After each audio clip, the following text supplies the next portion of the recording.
Bonsoir, bienvenue à vous en direct sur Public Sénat, votre émission pour aller plus loin ce soir. Et c'est un entre-deux-tours sous pression et sous tension. La gauche face à la dissidence dans le Grand Est, la droite face au spectre de la division, le Front National face au défi de la crédibilité. Les 5 jours qui nous séparent du second tour seront intenses, tout comme notre débat politique ce soir. Et ces régionales sont le dernier grand scrutin avant l'élection présidentielle. Les stratégies s'affirment et s'affinent. François Hollande, Marine Le Pen, Nicolas Sarkozy ou Alain Juppé, revus ce soir des points forts et des points faibles en vue de 2017. Enfin, mon invité pour l'entretien est écrivain, éditorialiste. Il analyse l'actualité, vous le verrez, avec distance et ironie très souvent. Patrick Besson pour aller plus loin tout à l'heure. Voilà donc pour le programme. N'hésitez pas à réagir à nos débats et à l'entretien via le hashtag OVPL. Et tout de suite, les repères de l'actualité consacrés entièrement au régional avec Paul Bouffard. Bonsoir à tous, ravi de vous retrouver. C'était tout à l'heure sa première prise de parole depuis hier soir. L'appel de Manuel Valls à voter pour les Républicains dans 3 régions où les socialistes sont en difficulté. Un appel sans ambiguïté dans la bouche du Premier ministre. On l'écoute chez nos confrères de TF1. En région PACA, j'appelle à voter pour Christian Estrosi face à l'extrême droite. Dans la région Nord-Pas-de-Calais-Picardie, j'appelle à voter pour Xavier Bertrand face à l'extrême droite. Et dans la grande région Est, Alsace, Lorraine, Champagne, Ardennes, j'appelle à voter pour Philippe Richert face à l'extrême droite qui ne peut pas l'emporter. Voilà une position qui est claire. Il est ce soir l'homme qui refuse les décisions de la rue de Solferino dans la région Grand Est. Le candidat socialiste Jean-Pierre Masseret ne retire pas sa liste pour faire barrage au Front National. Il se maintient. Les explications avec Pauline Dame. L'avertissement de Solferino n'aura pas suffi à le faire changer d'avis. Jean-Pierre Masseret persiste et signe. Le candidat socialiste dans le Grand Est a déposé cet après-midi sa liste à la préfecture de Strasbourg.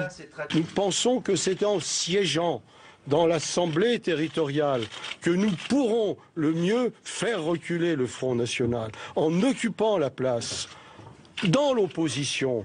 Parce que nous assumons en effet ce rôle, nous ne serons pas majoritaires. Mais dans l'opposition, on a le devoir de continuer le travail qui nous a réunis. Le président sortant de la région Lorraine était depuis hier sous la pression d'élus locaux et des instances du PS. Un mot d'ordre, se retirer pour faire barrage au FN. Il y a une prise de position du Bureau national, il devra la respecter, point. Au premier tour, Jean-Pierre Masseret remporte 16% des voix, loin, très loin derrière le candidat républicain et le parti de Florian Philippot qui le devance de 20 points. Et notez que ce soir, le premier secrétaire du Parti socialiste assure que des accords entre forces de gauche ont été trouvés dans toutes les régions françaises, à l'exception des 3 où le PS ne sera plus représenté. Jean-Christophe Cambadélis souligne, je cite, que la gauche va faire front. Le Front National en tête dans 6 régions. Direction Hénin-Beaumont, fief du parti et de sa présidente, Marine Le Pen. Elle obtient dans le Nord-Pas-de-Calais-Picardie un score de 40,6%, historique dans cette région traditionnellement à gauche. Reportage de Louis Sibyl et Jordan Klein. Une victoire sans surprise à Hénin-Beaumont, l'un des fiefs du Front National. Dans cette ville, Marine Le Pen bat des records, plus de 59% des suffrages exprimés. Si les politiques veulent reprendre un peu la main, qu'ils s'occupent de nos problèmes. Quelques rares sympathisants socialistes sont déçus du résultat, mais surtout déçus que leur candidat, Pierre de Saint-Ignon, se soit désisté au profit du républicain Xavier Bertrand. Moi je sais une chose, c'est que je n'irai pas voter le dimanche prochain, ça c'est sûr. Parce que tous les sondages ce matin nous disent qu'il faut voter soit à droite, soit extrême droite. Et non, on a un cœur à gauche aussi. Difficile de prévoir si les électeurs de gauche vont effectivement apporter leur voix au Parti républicain. Il y a beaucoup de militants socialistes, militants communistes qui auront beaucoup de mal à voter pour Xavier Bertrand. Les journalistes locaux ne se font pas beaucoup d'illusions. Le duel est déjà joué d'avance.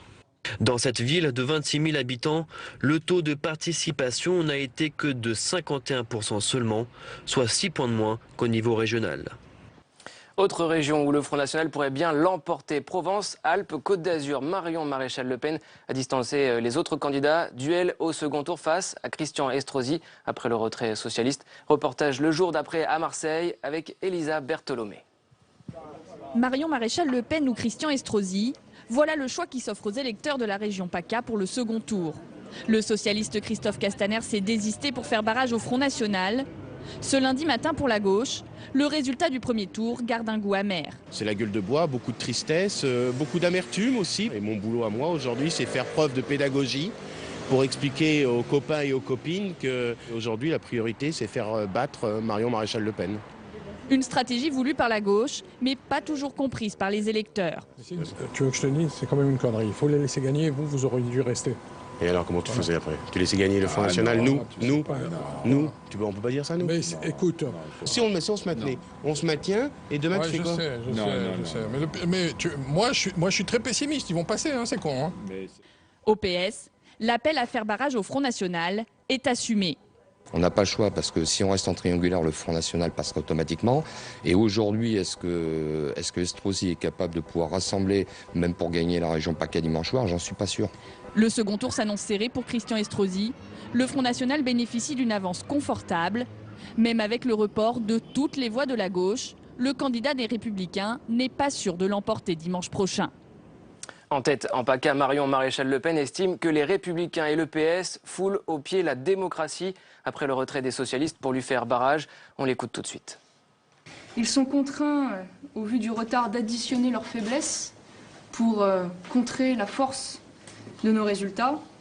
Eh bien, je le dis, il est scandaleux aujourd'hui de priver les électeurs de la juste représentation qui leur est due. La campagne de l'entre-deux tours est donc bien lancée. Vous analysez ces enjeux, Sonia, avec vos invités politiques.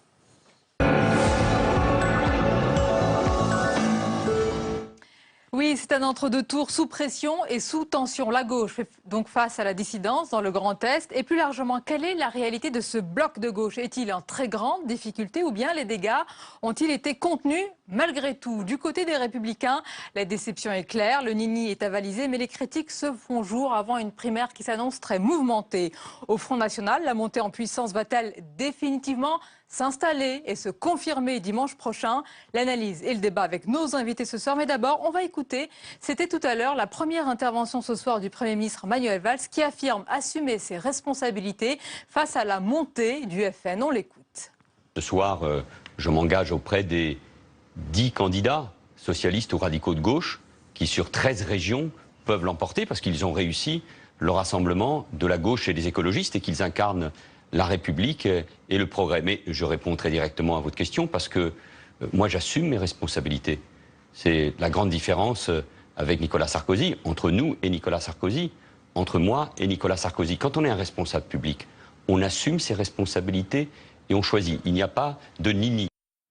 Et nos invités ce soir, Fabienne Keller, bonsoir. Bonsoir. Et bienvenue, secrétaire nationale des Républicains, sénatrice du Bas-Rhin. Nous accompagne également ce soir François Calfon. Bonsoir. Bienvenue, bonsoir.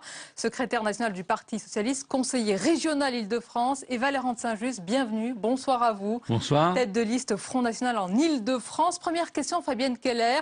La première pique ce soir, attaque de Manuel Valls, est adressée directement à Nicolas Sarkozy et à son parti, votre parti, pour la stratégie du non-retrait. Vous ne prenez pas votre responsabilité, dit-il. Vous n'êtes pas clair sur ce sujet. Alors la question du retrait, pour nous, se pose uniquement dans une région, c'est Languedoc-Roussillon, Midi-Pyrénées.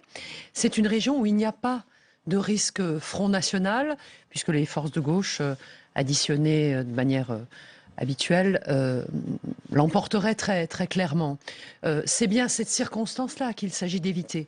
Donc le bureau politique a discuté et a fait le choix de ne pas demander le retrait de son candidat dans cette région. Partout ailleurs, le troisième, c'est le Parti socialiste et c'est la question qui lui est posée de son maintien au risque de faire élire un Front National. Personnellement, est-ce que vous êtes très à l'aise avec cette stratégie du non-retrait, du nini, comme on l'appelle? Pour ma part, j'ai vraiment envie d'appeler au Front républicain des électeurs. Je crois qu'on est bien au-delà des partis. Et le mouvement Les Républicains souhaite accompagner cette dynamique. Et par exemple, dans ma région, où le Parti socialiste n'arrive pas à faire retirer son candidat, qui se maintient une situation incroyablement confuse, on ne sait plus. J'appelle à soutenir tout simplement celui qui est arrivé en deuxième position comme j'appelle à cette même démarche en Bourgogne-Franche-Comté, où François Sauvadet est deuxième. Il faudrait que la candidate du Parti socialiste se retire, puisque nous avons là un vrai risque Front National arrivé très en tête. Ce que dit Fabienne Keller, vous non plus, vous n'êtes pas tout à fait clair. Non, mais on est parfaitement... Mais non, ils ne sont pas clairs. Je peux peut-être essayer de répondre. Fabienne Keller est extrêmement gênée, on la comprend, parce qu'elle n'est pas de cette sensibilité jusqu'au boutiste. Manuel Valls a raison. Il y a François Hollande qui, dans une période exceptionnelle, a été à la hauteur des enjeux. Et malheureusement, nous avons encore vu ce soir un Nicolas Sarkozy qui est juste à la hauteur de sa taille. Voilà la réalité. Pardon de le dire. C'est ton argument. S'il vous plaît, pardon de le dire. Restons sur le fond. Sur le fond, vous dites qu'il n'y a qu'une région où cela, finalement, pourrait être exigé. Faites-le, faites en sorte que dans la région Midi-Pyrénées-Languedoc-Roussillon, votre candidat se retire. Il n'a aucune chance d'être élu. Ensuite, c'est une exactitude, pardon de le dire, puisque en Franche-Comté, Bourgogne, c'est la candidate de la gauche, parce que vous semblez ignorer que la gauche se rassemble, qu'elle a dirigé l'ensemble des exécutifs ensemble. 100% des décisions qui ont été votées en commun par les Verts, par les communistes, par les socialistes. Donc il faut les compter ensemble. Et dans cette situation, vous prenez le risque, vous le savez très bien, en Franche-Comté, Bourgogne, de faire élire le Front National. Il faudrait que vous puissiez... vous retirer. En ce qui concerne... Pardon, vous êtes tellement gêné. Non, mais juste une chose. En ce qui concerne... Moi, je suis comme... Vous êtes arrivé troisième, c'est à vous de vous retirer. Écoutez, arrêtez de faire de la polémique. Moi, je suis comme Manuel Valls et vous devriez prendre, non pas avec mépris ou dédain, le soutien que nous vous apportons dans la grande région Est, parce que si j'étais habitant de cette région, je n'aurais aucune hésitation à voter pour ce candidat. François Calfon, non pas Fabienne par Keller. mécanique, mais par sa personnalité. Regardez Valérand de Saint-Just. J'allais dire, il vous regarde, il attend. Il voit les Républicains et les socialistes s'entre-déchirer. S'entre-déchirer, mais être de toute façon d'accord entre eux, surtout Mme Keller et M. Calfon, sur ce principe du retrait. On est en pleine cuisine politicienne. Nous nous observons ça avec détachement. Vous ne l'êtes jamais, vous. Vous êtes au-dessus de tout ça. Oui, mais franchement, voilà, parce que en plus, je veux dire, on comprend rien. Les électeurs comprennent absolument rien. Essayez de démontrer un instant que quand on a 40% d'électeurs dans une région comme la région Nord-Pas-de-Calais ou la région PACA, on est devenu anti-républicain, anti-constitutionnel, fasciste, etc., etc. Plus personne ne vous croit, plus personne ne vous croit. Alors, vous allez, pour cela, mépriser vos propres électeurs à gauche qui vous ont donné mandat. Vous voulez que nous soyons votre sponsor en nous maintenant. Non, mais... Désolé, Monsieur Valérand de Saint-Just, nous vous offrirons pas cette grâce. Moi, je crois que, par exemple, Marine Le Pen ou Marion seront élus malgré vos activités d'appareil. Et là, vous aurez l'air, comme on dit un peu de façon triviale, particulièrement fin. C'est certain que vous ne serez pas en Ile-de-France. Tout ça, en Ile-de-France, on n'y pense pas. Mais tout ça n'aura servi à rien. Et vos électeurs vous ont donné mandat au premier tour d'avoir un certain nombre de conseillers régionaux, même d'opposition, dans les conseils régionaux. Vous avez complètement méprisé cela. Je crois que les conséquences sont très importantes. Je voudrais qu'on écoute ce soir, c'est important, parce qu'il était également l'invité d'un autre 20h, c'est Nicolas Sarkozy. Je voulais vous laisser réagir, François Calfon, le président du parti Les Républicains, qui dit qu'en fait, le Front National n'a jamais été aussi haut quand la gauche était au pouvoir. On l'écoute. C'est vrai. Une fois que la gauche a été au pouvoir, ça s'est traduit par une explosion du vote d'extrême droite ensuite. 3 exemples. 1986, M. Mitterrand fait la proportionnelle. 35 députés du Front National de Jean-Marie Le Pen à l'époque qui rentrent à l'Assemblée nationale. 2002, souvenez-vous, 5 années de Lionel Jospin. Qu'est-ce qui se passe? Jean-Marie Le Pen au 2e tour, la gauche n'est même pas au 2e tour. Et là, 4 années de François Hollande, et c'est une exaspération qui monte dans le pays. Madame Le Pen était face à moi au premier tour des présidentielles de 2012 à 18%, ce qui était déjà beaucoup. En 4 ans, elle passe à plus de 27%, comme vous l'avez dit. Alors, prouvez-nous le contraire, François Calfon. Non, voilà mais 3 dates, pardon, 86, 2002 et les 3 dernières années avec une poussée très importante. Je ne vais pas rentrer dans le petit récit, je dois dire assez laborieux de M. Sarkozy. Il se passe en réalité, y compris dans mon département, un grand remplacement, pas celui que souhaite M. Valérand de Saint-Just, de la droite.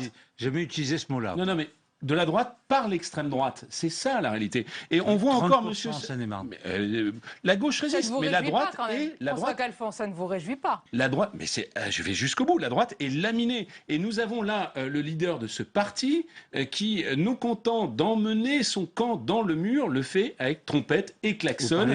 C'est tout, bien sûr, c'est tout à fait incroyable, incroyable. Nous arrivons au terme. Laminée?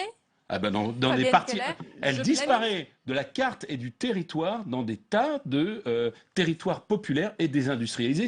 C'est la réalité. Alors, vous voyez bien, monsieur Calfon, que ça ne vous fait pas plaisir, mais c'est un fait, bien démontré d'ailleurs à l'instant par le président des Républicains. Le FN n'est jamais aussi fort que quand le Parti socialiste est au pouvoir. Oui, mais je voudrais répondre à monsieur de Saint-Just. Vous n'avez pas encore beaucoup d'occasions de gérer. Mais on vous voit à l'œuvre quand vous êtes en situation d'être élu. Vous, par exemple, vous êtes élu en Picardie. Il paraît que là-bas, on ne vous voit pas très souvent. Donc il y a ce que vous promettez aux électeurs et il y a ce que vous faites ensuite. Malheureusement, nous aurons peut-être l'occasion de le vivre, mais je n'arrive pas à imaginer dans ma région européenne que vous allez fermer les frontières, rendre difficile ces transfrontaliers qui vivent de la synergie entre les pays européens. Je ne vois pas comment vous allez développer les pôles de compétitivité, dialoguer avec les entreprises. C'est l'emploi que nos concitoyens attendent. C'est sur ces choses très concrètes et pas des propositions assez peu sérieuses. Il paraît que vous aimez les drones. J'ai lu ça. C'est une proposition précise que j'ai faite dans mon programme. Franchement, et d'ailleurs, il ne faudrait jamais faire de propositions précises dans les programmes. Les Franciliens attendent qu'on améliore la sécurité dans les transports, qui est une compétence de la région. Pas qu'on leur parle de généralité nationale, qui ne sont pas de votre compétence. Ce que dit Fabienne Keller, c'est que maintenant, au Front National, vous affichez tous un grand sourire. Depuis ce matin, on peut le comprendre. Vous attendez évidemment dimanche, mais comme on pourrait dire maintenant, les problèmes commence. Pour vous, le grand défi, le pari, c'est de la crédibilité. Oui. On va vous voir à l'œuvre. Oui, mais ne faites pas de procès d'intention. Dans les quelques communes que nous gérons à l'heure actuelle, ça a l'air de se passer très bien. Et je suis absolument certain que dans les régions qu'on sera amené à gérer, ça se passera extrêmement bien. Au vu de votre programme économique qui est à peu près vide, à l'exception de la sortie de l'euro. Il est très rempli. Il est d'ailleurs très critiqué par M. Sarkozy. On dit que c'est un programme dirigiste, colbertiste. On a dit cela de mon programme en Ile-de-France. J'ai fait des propositions très précises en matière d'action économique de la région avec la création de la banque publique régionale. Non, mais pas régionale. Pas régionale, monsieur Calfon. Moi, c'est beaucoup plus précis. On n'a jamais réussi à en parler. On ne parle que des questions d'appareil. On parle de politologie. Vous êtes un homme. Une question précise. Je suis un homme quoi? Vous entendez encore ce soir au journal télévisé de 20h de TF1, Manuel Valls, avec des mises en garde. Encore une fois, il y a ces leçons de morale. Honnêtement, est-ce que cela sert encore d'agiter ce chiffon rouge? Non mais attendez, on va se parler clair. C'est pas un chiffon rouge. Déjà, ces gens se présentent comme tête haute, main propre. Et nous avons en face de nous quelqu'un qui n'a jamais siégé en Picardie, qui était élu et qui est mis en examen dans une affaire de financement du Front National par la Russie, par la Syrie. Mise en examen, c'est pas coupable. Bien sûr, c'est une réalité. On peut le rappeler. Vous racontez n'importe quoi. La justice vous cherche un certain nombre d'éléments sur le micro-parti Jeanne. On le sait. Alors, je vais vous répondre. J'en termine quand même. J'y arriverai pas. Donc simplement, il n'y a pas. Madame Keller a eu raison de faire preuve de l'incompétence. Je pense à Vitrolles, je pense à toutes ces mairies où ça s'est terminé dans le drame à Toulon. Mais non, je vous parle des mairies à dire aux citoyens, puisqu'après tout, vous étiez les premiers à raison sans doute de dénoncer M. Cahuzac. Nous avons le droit de dire que la justice cherche des explications quant au financement du micro-parti Jeanne par des pays comme la Syrie, comme la Russie. Nous avons le droit. Vous étiez l'avocat de la culpabilité, s'il vous plaît. On le dit à donc, monsieur pose des questions. Monsieur Calfon, on a le droit de poser une question à celui qui se présente devant les électeurs. Posez-moi toutes les questions que vous voulez, mais posez-moi des questions précises. Pas tellement me faire des leçons de morale par le pas mis en examen, du Parti socialiste. Vous êtes un des partis les plus corrompus qui ait jamais existé.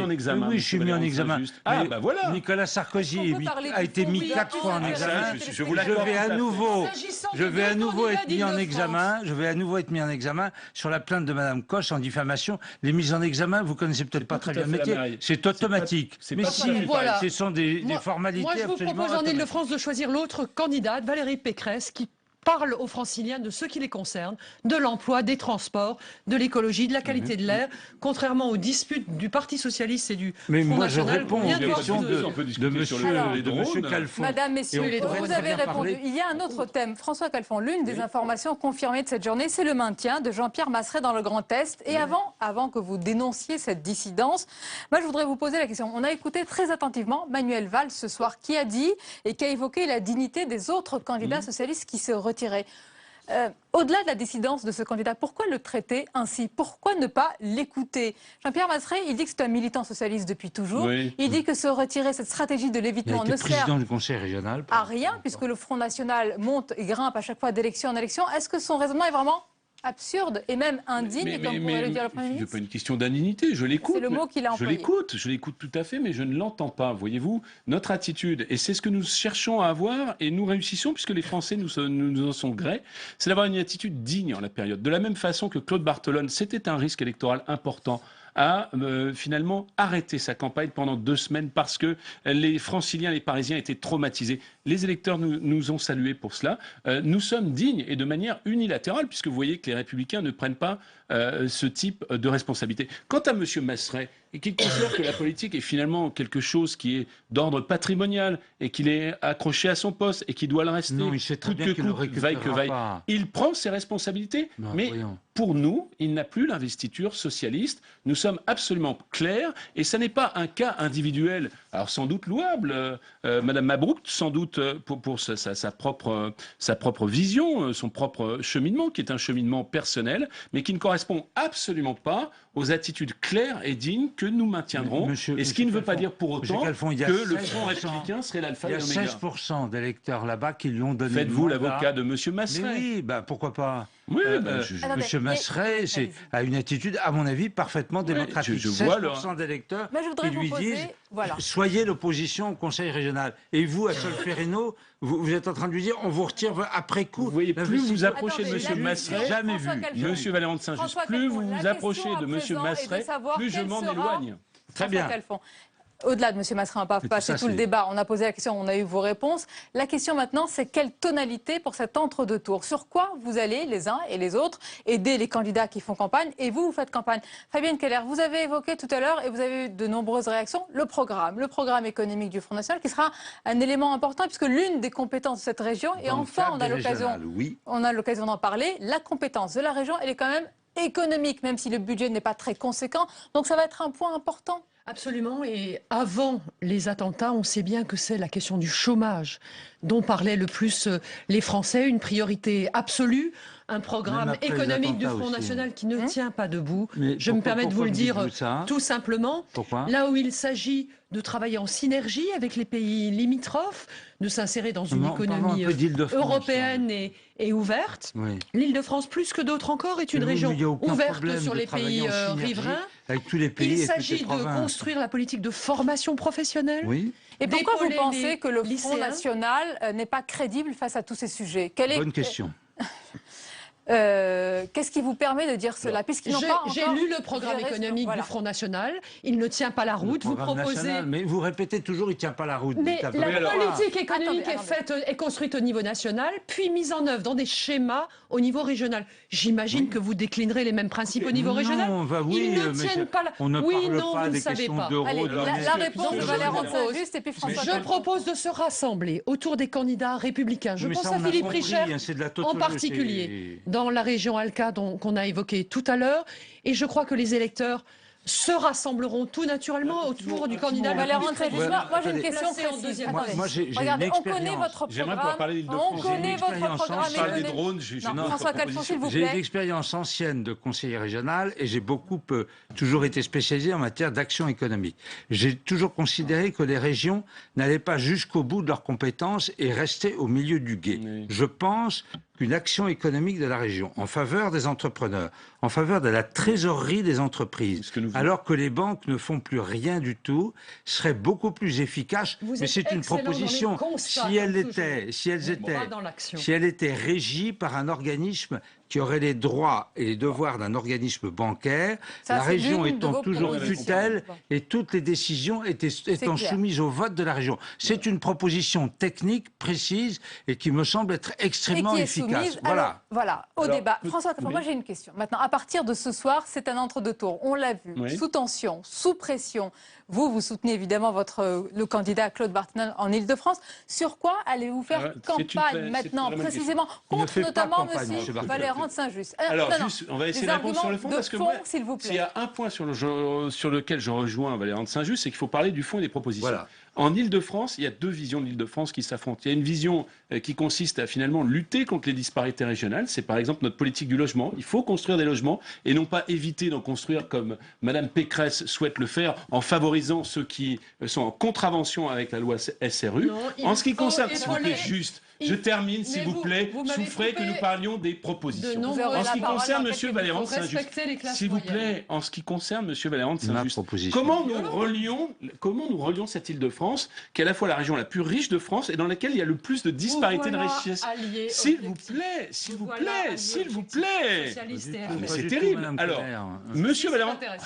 c'est Vous pouvez pénible, conclure, hein. Monsieur Monsieur Calfin. Valéran de Saint-Just est contre le projet du métro du Grand Paris, qui est un projet Alors, d'attractivité et de rayonnement. Je ne peux pas rentrer dans la Vous venez campagne. d'abandonner. Il est très intéressant C'est terrible, d'Île-de-France. Sonia Mabrouk. On dit, vous êtes dans les grands principes et dans la D'accord, tautologie. d'accord. On rentre dans des enjeux Je vous demandais stratégiques. la tonalité de la campagne. Mais la Vous m'avez tonalité, répondu nous sur les sujets rassemblons du quotidien. et nous ne sommes pas sur l'accroissement des Allez, divisions, de la en peur guise de et la conclusion. xénophobie Non, que vous, mais qui non, vous on anime. parle du Grand Paris, pas de xénophobie. Vous venez de l'abandonner en partie avec votre accord avec les Verts. Hein. Sur Ah le mais si, sur le métro à plateau, Saclay, au le milieu plateau des de champs Saclay, patates, c'est extrêmement important. Messieurs, vous allez me Vous savez permettre de très poser bien une que c'est question un en guise de conclusion et je vais le faire avec ou sans votre accord. Je voulais vous demander si vous pouvez répondre en un mot, c'est compliqué, mais si vous pouvez le faire.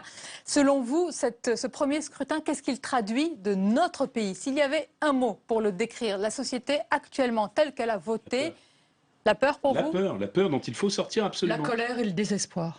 La grande difficulté de vivre dans au moins 200 quartiers d'Île-de-France. Merci beaucoup pour ce débat. Merci à vous. Restez avec nous, la suite de votre émission.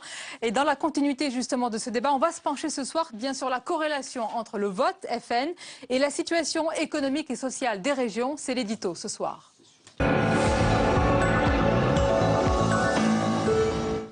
Et on va donc comparer ce soir la carte des résultats du premier tour des régionales avec celle du chômage et des poches de pauvreté dans notre pays. Bonsoir Jean-Luc Gombaud. Bonsoir Sonia. Alors avant de voir tout cela en détail, au niveau régional et local, est-ce qu'au niveau déjà national, Jean-Louis, il est admis, il est prouvé que la poussée du chômage explique en partie également la poussée historique du Front National? En partie. D'abord, la semaine dernière, on avait déjà deux mauvaises nouvelles. Enfin, il y a 15 jours, deux mauvaises nouvelles. Les chiffres d'octobre du chômage, 40 000. Plus la semaine dernière, on a eu le taux de chômage qui était porté à 10,2%, qui rejoint donc ce maximum. Et effectivement, ça a dû jouer quelque part sur les résultats électoraux. Si on voit maintenant la tendance à moyen terme, on s'aperçoit quand même qu'il n'y a aucune inéluctabilité à la progression du Front National comparé avec les statistiques du chômage. Par exemple, à la deuxième partie des années 2000, quand le taux de chômage est passé de 9 à 7%, le Front National a eu sacrés problèmes électoraux. Il reprend du poil de la bête avec la crise de 2008. À partir de 2010, on voit le Front National quelque part renaître et effectivement, grâce en partie, à la hausse du chômage qui, effectivement, la nourrit. Donc il y a quand même, sur le plan global, une corrélation entre les deux indicateurs. Et Jean-Louis, alors, est-ce qu'il y a une corrélation entre le vote FN et la situation économique et sociale difficile de certaines régions françaises quand on se place à l'échelon local? Alors là, c'est plus compliqué, parce qu'il y a des grosses différences. D'abord, on a créé des méga-régions. Et comme on a créé des méga-régions, plus les régions sont grosses, plus effectivement leurs indicateurs en moyenne ont tendance à rejoindre la moyenne nationale automatiquement. En plus, vous avez des facteurs locaux. Vous prenez par exemple l'Alsace, 8,8% de taux de chômage, et Haut-Rhin, je parle de Alsace, ancienne formule, si je puis dire. Et or, le Front National marque des points année après année au fur et à mesure des élections. Mais concrètement, quand même, quand on regarde les grosses masses, évidemment, les deux choses les plus spectaculaires, c'est-à-dire Nord-Pas-de-Calais et PACA.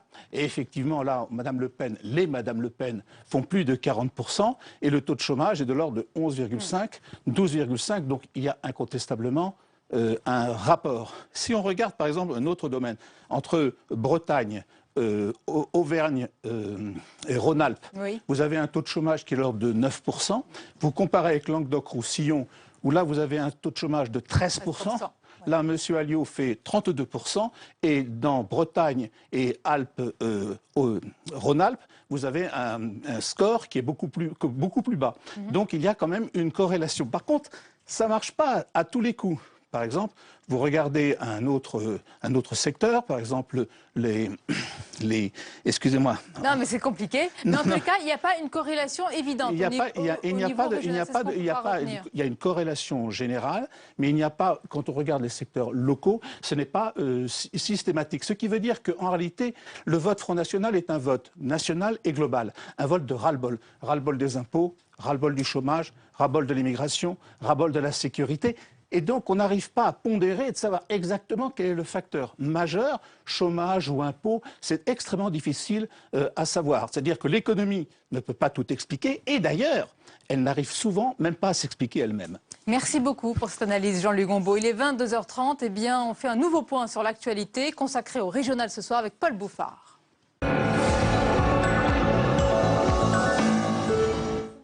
C'est un chiffre qui ne laisse pas indifférent. S'il a voté, 1 jeune sur 3 a glissé hier soir dans l'urne. Un bulletin Front National, 33% des voix des 18-24 ans l'ont été en faveur du FN. Sondage Harris Interactive. Notez aussi que le premier parti chez les jeunes reste celui de l'abstention. 64% d'entre eux n'ont pas voté selon le même sondage. Chez les Républicains, maintenant, presque tout le monde soutient la stratégie de Nicolas Sarkozy. Ni retrait, ni fusion. Réunion du bureau politique aujourd'hui. Il n'y a guère que Nathalie Kosciusko-Morizet et Jean-Pierre Raffarin qui expriment une ligne différente. Les détails avec Quentin Calmet et Sophie Normand-Couturier. Retrait ou fusion des listes, la question ne se pose qu'en Midi-Pyrénées et Languedoc-Roussillon, où le candidat Les Républicains est en 3e place. Et à la quasi-unanimité, le parti répond non. Nous avons fait campagne pendant des semaines et des semaines pour dénoncer la mauvaise gestion des équipes socialistes à la tête des régions. Et pour dénoncer aussi la politique gouvernementale. Si nous ne voulons pas tomber sous le coup d'accusations de magouilles partisanes, on ne va pas changer d'avis du jour au lendemain. Seuls Nathalie Kosciusko-Morizet et Jean-Pierre Raffarin se sont prononcés contre cette ligne du Nini. Et moi je pense qu'il faut être très clair que la situation est extrêmement grave, que le pays est à la dérive et qu'aujourd'hui ce qu'il faut c'est mettre de l'autorité dans notre démocratie et pas courir derrière les électeurs de telle ou telle famille politique. Ce qu'il faut aujourd'hui c'est nous mobiliser pour sauver la République de cette dérive. Une voix discordante, même si comme lui, ils sont plusieurs ténors à vouloir ouvrir le débat sur la stratégie du parti dès la fin du second tour. Et je souhaite pour après-demain que nous soyons très conscients de ce double énoncé des Français, l'échec de la gauche, mais aussi l'échec et l'impuissance de la droite, telle qu'elle s'est présentée jusqu'à présent et telle qu'elle persiste en elle-même depuis 2012. Pointé du doigt, Nicolas Sarkozy, certains cadres du parti critiquent l'ancien chef de l'État et déplorent l'absence de leader légitime. Une région singulière que la Bretagne dimanche prochain là-bas, pas de suspense. La gauche est en bonne voie pour conserver la région. Le ministre candidat Jean-Yves Le Drian affiche aujourd'hui une sérénité qui tranche avec les tensions de la campagne. Reportage à Rennes de Samia Dechir, Jérôme Rabier et Géraldine Bavoilo. C'est tout sourire que Jean-Yves Le Drian a ouvert ce matin sa première réunion d'entre-deux tours. Bon, allez. Avec près de 35% des voix, il devance largement ses adversaires. Dès hier soir, il a enfilé son costume de candidat ministre en guerre contre l'extrême droite. La démocratie est la plus forte des ripostes contre le terrorisme. Et c'est aussi la plus forte des ripostes contre les extrémismes. Large débâcle en revanche pour la droite. Marc Le Fur, avec moins de 24% des voix, accuse plus de 10 points de retard. Ces résultats, nos résultats, ne sont pas à la hauteur de nos espérances, mais ne sont pas davantage à la hauteur de la situation. C'est pour ça que j'appelle à un sursaut démocratique et un sursaut breton. Un sursaut de droite peu probable vu le peu de réserve de voix. À gauche, en revanche, les jeux sont ouverts. L'enjeu aujourd'hui, c'est encore les négociations avec Europe Écologie Les Verts, qui pourraient fusionner avec la liste de Jean-Yves Le Drian. Même si Jean-Yves Le Drian dit que les places vertes sont déjà occupées, elles ont déjà été mentionnées dès les bulletins au premier tour. Autre enjeu, celui du troisième tour. S'il est élu, Jean-Yves Le Drian dira le 18 décembre comment il compte présider la Bretagne depuis Paris et surtout avec qui. Et puis, notez cet avertissement, il vient de Matteo Renzi, le chef du gouvernement italien. Vous le découvrez à l'image sur son compte Facebook. Il écrit que l'Europe doit changer. Sans une vision stratégique, surtout en matière économique et de croissance, les forces populistes vont gagner. Très préoccupé, le président du Conseil italien réagissait au lendemain des régionales en France. Place au second débat de ce soir, les régionales, étape pour un autre scrutin, celui de 2017. Quelles sont les stratégies des ténors politiques? Élément de réponse, Sonia, avec vos invités.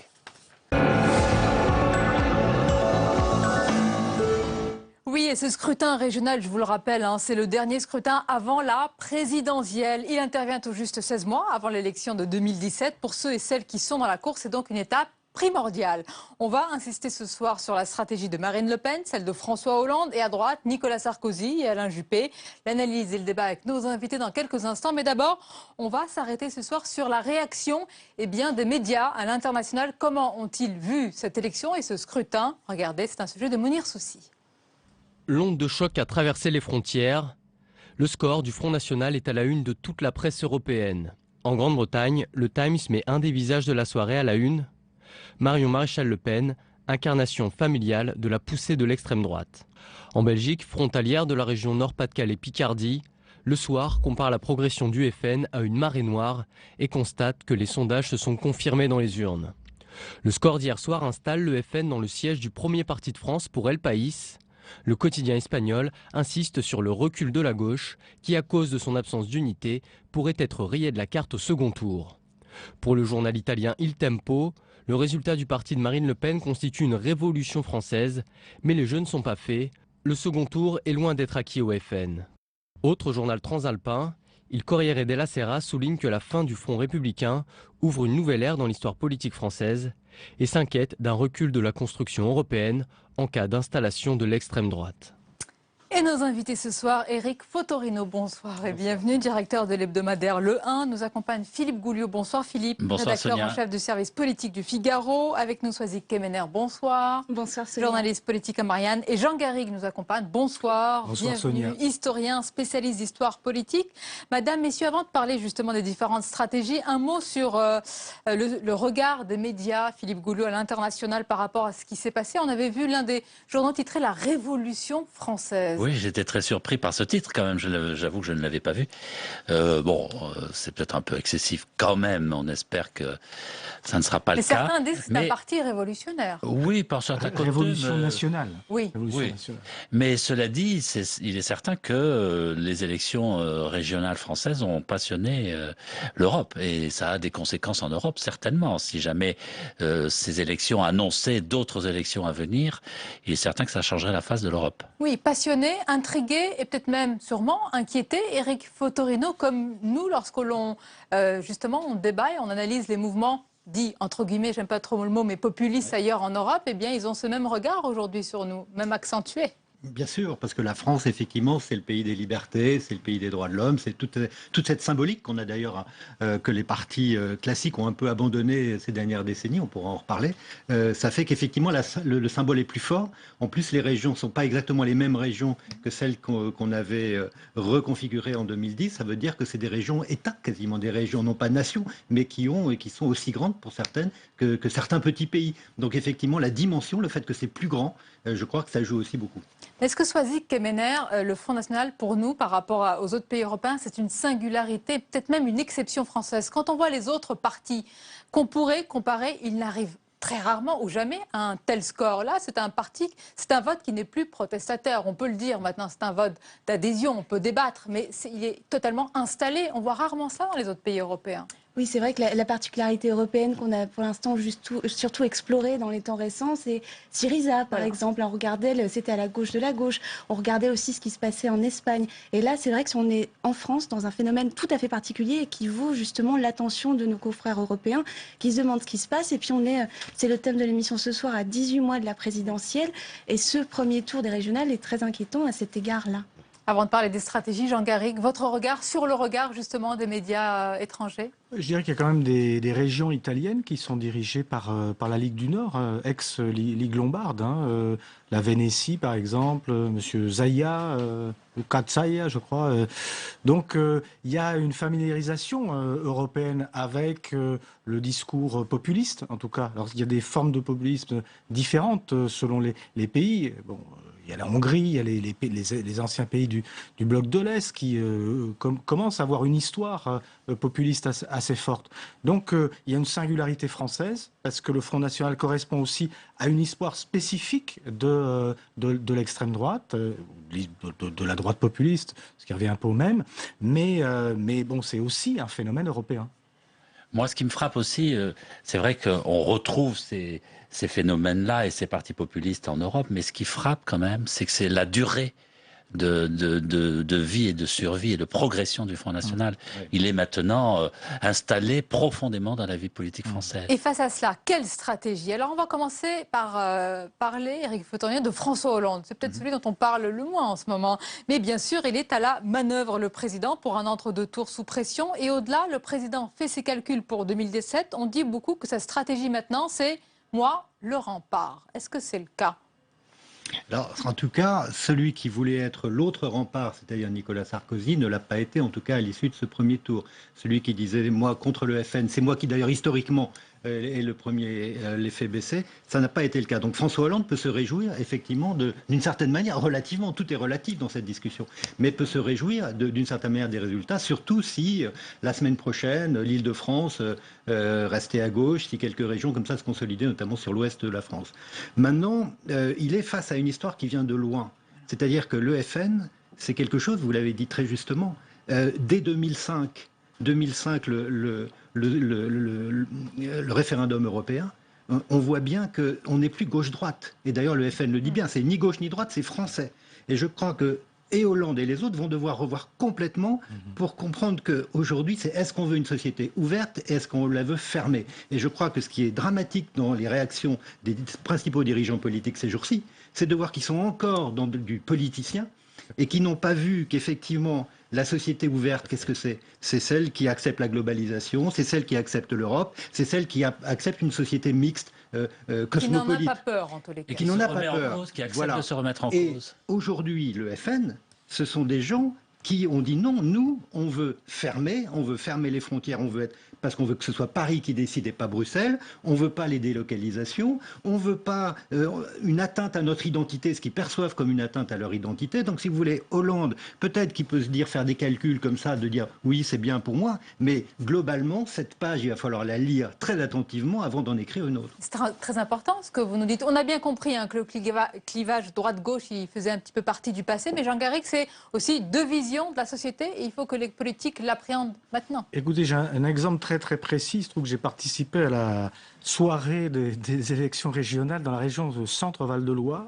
Et à un certain moment de la soirée, où les débats devenaient animés, le représentant du Front National, qui est d'ailleurs en très bonne position, ce qui n'était pas prévu, a dit, ben voilà, nous, il y a d'un côté les souverainistes, nous sommes les souverainistes, les nationalistes, ceux de la fermeture, et puis de l'autre côté, vous, les mondialistes, tous les autres, les mondialistes.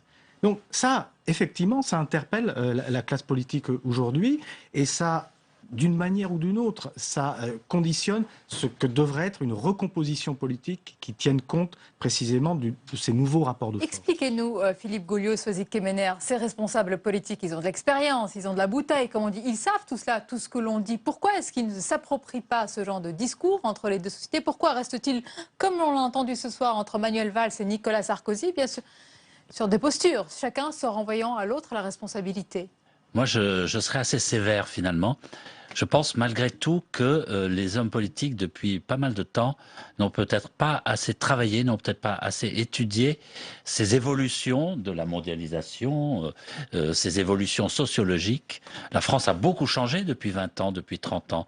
Alors on en parle, on lit des études, on lit des livres éventuellement, mais on a l'impression que les hommes politiques, de droite comme de gauche, ça je pourrais réserver des baffes aux uns comme aux autres, n'ont pas fait ce travail. Et qu'au fond, peut-être que Marine Le Pen, elle l'a fait. Elle a pris conscience de ces changements avec beaucoup d'opportunisme et elle a étudié la sociologie, l'économie, tous ces bouleversements géographiques concernant la vie des Français, les gens, ce qu'elle appelle les oubliés, voilà, elle s'adresse à eux. Les autres, au fond, on a toujours dit ça, elle fait le bon diagnostic, mais qu'en est-il des solutions? Absolument, absolument. Mais on a l'impression que les autres, finalement, n'ont pas fait ce travail, qui est un travail de fond, une analyse de fond de la société, et finalement, ils payent ça, parce que bon, ils ont tous un côté conservateur, on veut garder notre poste, nos fonctions, et il n'y a qu'à voir, malgré tout, quand on regarde les tribunes des meetings de la droite et de la gauche, bon, au fond, on a souvent quand même que des vieux messieurs en gris, pas beaucoup de femmes alors que c'est des élections paritaires. Il manque quelque chose. Il y en a eu quelques-unes qui ont fait de bonnes campagnes. C'est vrai que ça peut être toujours mieux. Et justement, je pense que partout, à droite comme à gauche, les régions où les listes étaient un peu plus renouvelées, et ben ça a mieux marché. J'ai l'impression que vous nous parlez, Swazik Kemener, vous êtes d'accord, elle est assez sévère, hein, l'analyse de Philippe Goulot, d'un vieux monde. Mais je trouve qu'elle est très juste, votre analyse, parce que justement, j'ai regardé sur TF1 et sur France 2 ce soir Manuel Valls et Nicolas Sarkozy qui se répondaient, et puis on a l'impression qu'ils se partagent encore le même gâteau, c'est-à-dire ils se disent qui des deux camps va être présent pour pouvoir être au second tour face à Marine Le Pen. Et Marine Le Pen, en fait, être face à Marine Le Pen, être seule face à Marine Le Pen, c'était jusqu'ici la garantie de gagner. Donc ils ont joué avec ça pendant des années. On est resté en fait dans le logiciel de 2002. Tout simplement, on fait un fonds républicain, hop, et Jacques Chirac gagne. On est encore dans cette... Les hommes politiques qu'on côtoie tous les jours sont toujours dans ce logiciel-là. Et je pense qu'une élection comme celle-ci devrait les faire réagir davantage. On est à des scores qui sont historiques pour le Front National. Il est important de le dire et de le répéter. On est à 3 fois le score des dernières régionales en 2010. L'autre chose aussi qui est important de signaler, c'est que depuis 86, donc la première élection régionale au suffrage universel, enfin ce qui gagne, c'est les opposants. Et là, ce qui est intéressant de voir, c'est que c'est qui la première opposante? C'est Marine Le Pen. C'est ça qui est terrible. Vous nous dites, Jean Garry, que tout le monde, que tous se positionnent par rapport à elle et que déjà, en vue de 2017, il s'agit de savoir qui sera face à elle au second tour. C'est la seule question qui vaille. Oui, manifestement. De toute façon, la campagne a été centrée sur elle. Enfin, le bout de campagne qu'on a eu, puisque ça a été quand même percuté par un certain nombre d'événements, elle a été quand même centrée sur elle. Elle a totalement nationalisé la campagne. Les affiches de M. Valerand de Saint-Just sont en couple avec Marine. C'est Marine qui est là. Regardez-moi, voilà, présenté. Les affiches et le tract de Marine Le Pen, c'est Marine présidente. Alors, présidente de région, mais sous-entendu, présidente de la République. Elle est déjà sur 2017. Donc, évidemment, tout se focalise sur 2017. On a très bien vu aussi de quelle manière Nicolas Sarkozy avait fait de ces régionales un enjeu pour se propulser vers 2017. C'est un tremplin ou un toboggan pour les uns ou les autres. Ça dépend de... Oui, en l'occurrence, je dis l'un ou l'autre, ou toboggan. Oui, non, je crois que ce qui est important de souligner aussi, c'est que le temps est très court. Je veux dire par là qu'on aurait pu imaginer que ces partis qui, en effet, ont dû lire des études et des livres, ce soit dit l'UMPS, il aurait fallu faire une prise de judo avec l'UMPS. C'est-à-dire quoi? Ça veut dire quoi? L'UMPS, c'est pas une insulte. Ça veut dire qu'il y a un consensus français politique. Je pense que François Hollande est plus près de Juppé ou de Bayrou que de Mélenchon.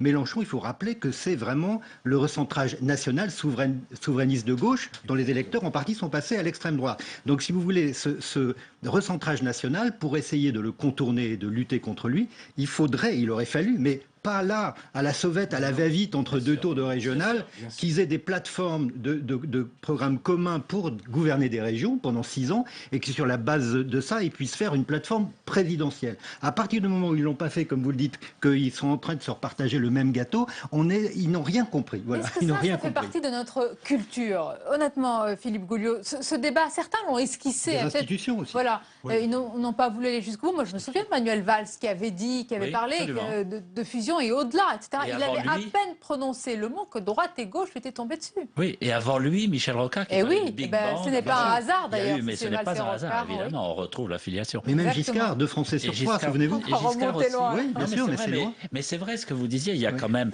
un tronc commun, on pourrait dire, un socle commun. Et finalement, c'est vrai qu'on a l'impression qu'ils veulent se battre entre eux parce que se retrouver face au Front National, jusqu'à présent, a toujours été une assurance vie. Ça ne va plus l'être, certainement. Mais demain, dans le Figaro, il y a une très intéressante interview de Jean-Louis Bourlange qui dit un peu ça, qui parle de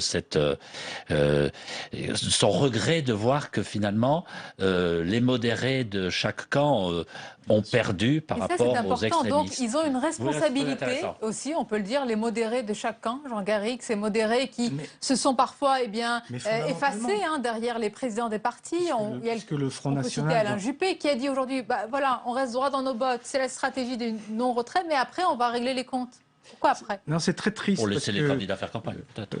On sait bien que le Front National s'inscrit dans une tradition, là encore, très ancienne, protestataire, qui se nourrit de ce que ne sont pas capables de faire les autres partis. Or, on sait bien aussi qu'il y a un socle, on le voit bien, un socle d'adhésion à l'idée européenne, une certaine forme de libéralisme régulé, à d'autres valeurs de la République laïque, d'une société multiculturelle, là aussi régulée par la laïcité. Enfin, il y a un socle de valeurs entre la droite modérée et la gauche modérée.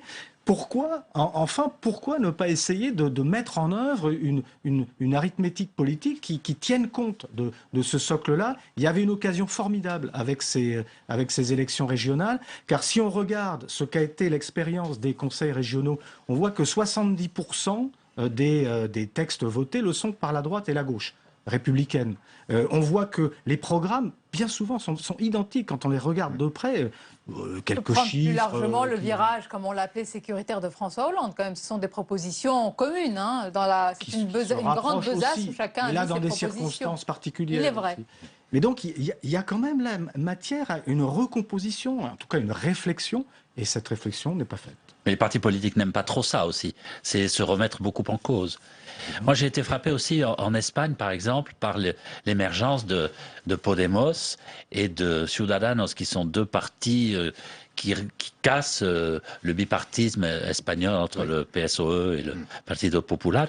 Et en fait, sur quoi ça repose? Évidemment, sur une protestation sociale, économique, mais aussi sur un besoin de rajeunir les cadres. Mais qui a l'autorité, la légitimité pour emmener ce mouvement? Parce que vous parlez normalement, de le président de la République, malgré tout. Ah, oui, voilà. C'est pour ça qu'on revient à lui, Soisy Kemener. Oui, mais il est en fonction au moment où ça arrive. Donc c'est à lui de réagir, c'est à lui de faire quelque chose. Il aurait pu peut-être, au moment de son élection, faire quelque chose.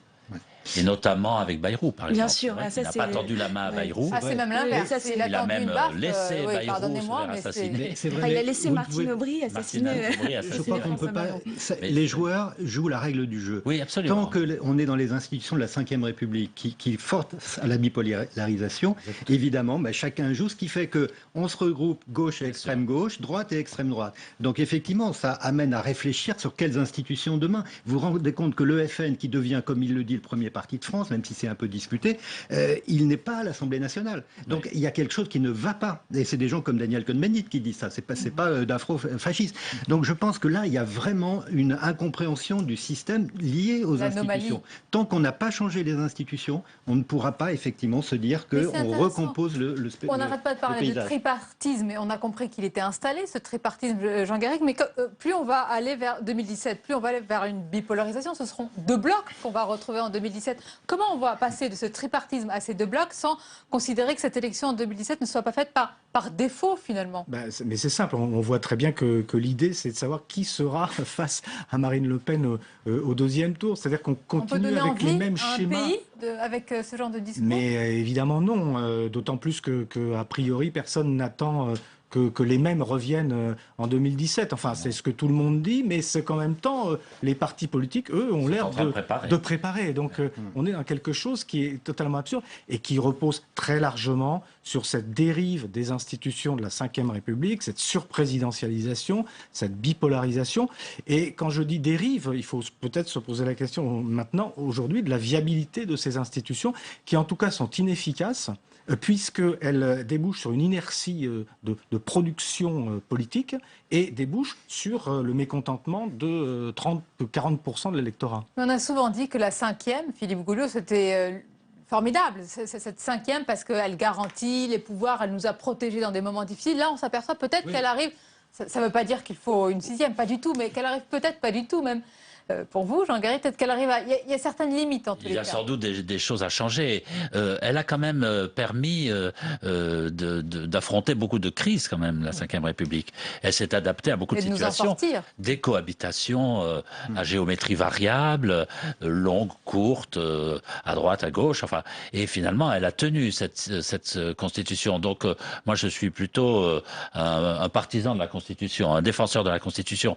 Alors il y a peut-être des façons d'améliorer les choses, peut-être avec le mode de scrutin, même si on peut se dire qu'une proportionnelle pourrait créer un supplément d'incertitude et d'instabilité dans une France déjà instable et fragile. C'est ce que vous disiez tout à l'heure, Éric Fotorino, n'est-il pas trop tard? Mais il est très tard, si vous voulez. Moi, ce que je pense, c'est jamais trop tard dans un grand pays comme la France. Non, mais il est très tard. C'est bien de le rappeler. Il est très tard, pourquoi après les attentats, on a relevé les drapeaux, on les a accrochés aux fenêtres. Mais ça, c'est très tard. Je veux dire par là que pendant des années, on a ringardisé tout ça. C'est-à-dire qu'on l'a laissé au FN. Et vous savez, c'est Régis Debray qui dit ça. Il dit « Une idée ne prend sa valeur que si elle réveille une émotion ». Bien, si vous n'êtes pas accroché, l'idée du drapeau, de la Marseillaise, de l'hymne et de la laïcité, de tous ces symboles-là, souvenez-vous, 89, le foulard. Au nom de la tolérance, on pouvait aller avec un foulard à l'école. Non. Donc, on a eu plein de défaites, plein de petites défaites comme ça qui se sont accumulées. Et un jour, eh bien, c'est le FN qui relève tout ça. Et qui a l'offre la plus cohérente, l'offre politique la plus cohérente. Il dit non, clairement, c'est ce que dit Pascal Perrineau dans un entretien qu'on fait là pour le 1 bientôt. Il dit l'offre la plus cohérente, elle vient du FN parce qu'il dit non à la mondialisation, il dit non à l'Europe, il dit non à une culture mixte qui mettrait peut-être en danger, pour certains, la culture française. Donc ça a été clair. Et en face, on a des gens qui trouvaient justement que la République, la nation, tout ça, il fallait être un peu californien, cool, sympa. À l'arrivée, on a ça. Donc si on ne redessine pas les valeurs et si on ne les prend pas comme une émotion, regardez le vote de dimanche, c'est des affects. Le CEVIPOF a étudié ça avec Ipsos, ça a été la peur et la haine. Les gens ont la haine. 51% des Français ont la haine. 75% des électeurs du FN. Donc si vous faites de la politique avec des affects, alors là vous comprenez qu'en effet on est très très loin, les partis classiques sont très très loin du réel. Mais il y a une chose que je trouve intéressante et que je voulais prolonger ce que disait Jean Garry tout à l'heure, c'est sur le candidat qui pourrait justement permettre de transcender les clivages. En fait, il est dans les sondages, c'est Alain Juppé. C'est la réponse à Marine Le Pen. On voit bien quand on regarde dans les sondages Est-ce qu'on ne le voit pas trop, pardonnez-moi, en sauveur, Alain Juppé?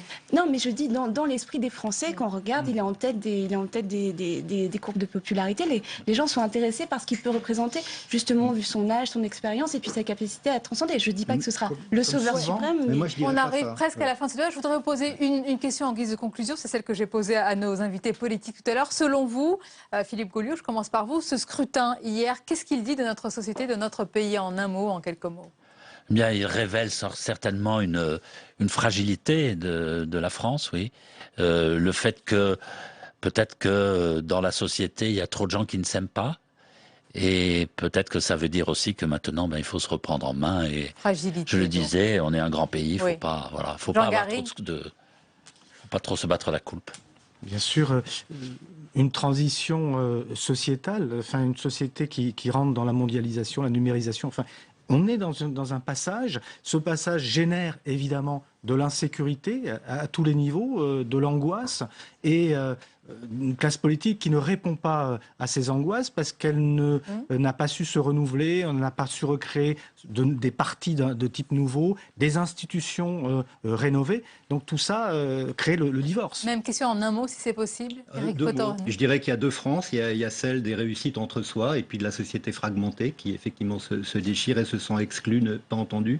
Mais il y a aussi une incapacité d'écoute du personnel politique qui n'a pas entendu, qui culpabilise les électeurs du FN, mais au bout d'un moment, ce discours de la culpabilisation ne fonctionne plus. La conclusion pour vous, avec le FN à 40% dans 2 régions, moi j'y vois pas une révolution, mais quand même une révolte qu'il va falloir entendre. Merci beaucoup, merci pour ce débat et cette analyse. La suite de votre émission, une parenthèse à présent dans cette spéciale régionale. Et entre deux tours, je vous rappelle que pendant ce temps, la COP21 se poursuit. Notre journaliste Alex Darmon est allé au Grand Palais où se tient une exposition sur les solutions à apporter contre le dérèglement climatique. Et il pose cette question, mais où est donc passée la société civile? Réponse dans ce micro trop tard. Je ne sais pas si on va rentrer. Bon, il n'y a pas de problème, il n'y a que des solutions, hein. C'est la COP21.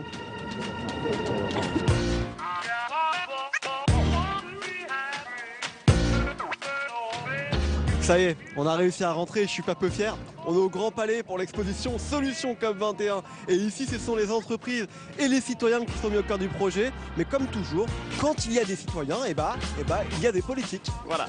Et on va parler d'écologie avec eux. Allez, venez. Vous trouvez que les citoyens ils sont assez mis en avant dans la COP21? Les citoyens, ben oui, ils y sont par l'intermédiaire des maires qui sont proches des citoyens. Ah oui, c'est vrai. Alors, est-ce que le citoyen l'est suffisamment? Sans doute pas. Mettre les citoyens dans la négociation, aujourd'hui c'est déjà tellement compliqué. Moi, je suis absolument convaincu que seule la pression de l'opinion publique, la pression de nos concitoyens permettra de faire vraiment bouger les choses. Je pense quand même que les entreprises ne perdent pas de vue leurs consommateurs. Les collectivités territoriales ne perdent pas de vue les citoyens qui les élisent. Et les associations représentent aussi des citoyens. Comme ça, on ne pourra pas dire que je me suis abstenu. Madame Royal, juste une petite question. La solution COP21, c'est laquelle? Il y en a une ou il y en a plusieurs? Les solutions COP21 qui sont ici sont des solutions techniques. Alors la solution, c'est de faire un accord. Mettre tout le monde d'accord pour la COP, c'est le pognon. Ouais, malheureusement. Ouais, c'est ça, c'est de faire un accord ambitieux, universel. De Pierre, je ne sais pas arrêter. Et contraignant. Mais en fait, la vraie solution, c'est le solaire. Vous voyez qu'effectivement, il y a des solutions et que les solutions, elles sont sur le terrain. Le vrai problème, il est dans les têtes. C'est comme ma grand-mère disait, il n'y a jamais de problème, il n'y a que des solutions. Ben, c'était une femme de bon sens. Elle avait raison. C'est important dans la vie, une grand-mère. Super. Superbe. Superbe discours. Merci beaucoup. On va aller lui dire. J'ai beaucoup aimé votre discours, vraiment. C'est le Public Sénat ou c'est Info? Vous Non, êtes c'est remis bon. à quelque chose? Non, Quelle est votre caméra?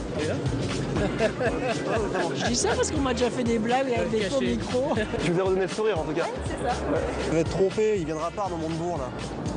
Il est déjà passé. Ah, il est venu? Ouais. Ah, je l'ai raté? Je l'ai loupé. En tout cas, je vais vous féliciter parce que vous rassemblez énormément de monde autour de vous.